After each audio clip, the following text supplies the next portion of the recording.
Russia சென்றுள்ள கனிமொழி தலைமையிலான எம்பிக்கள் குழுவினர் பாகிஸ்தானில் உள்ள தீவிரவாத அமைப்புகள் குறித்த ஆதாரங்களை ரஷ்ய அதிகாரிகளிடம் வழங்கினர். இதுகுறித்த விவரங்களை செய்தியாளர் சுசித்ராவிடம் கேட்கலாம். சுசித்ரா, விவரங்கள்.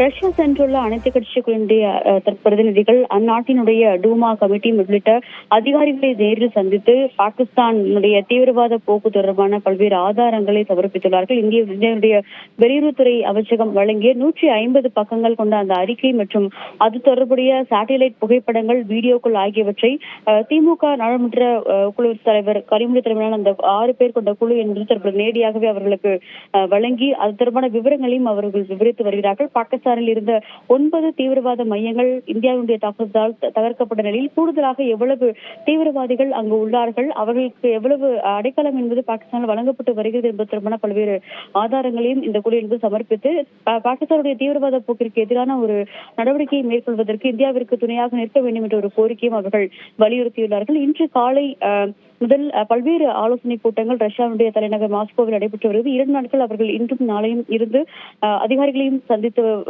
அதன் பிறகு அவர்கள் ஸ்லோவேக்கியா, கிரீஸ் உள்ளிட்ட நாடுகளுக்கு பயணிக்க உள்ளது மிக முக்கியமாக பார்க்கப்படுகிறது. விவரங்களை வழங்கியமைக்கு நன்றி சுசித்ரா.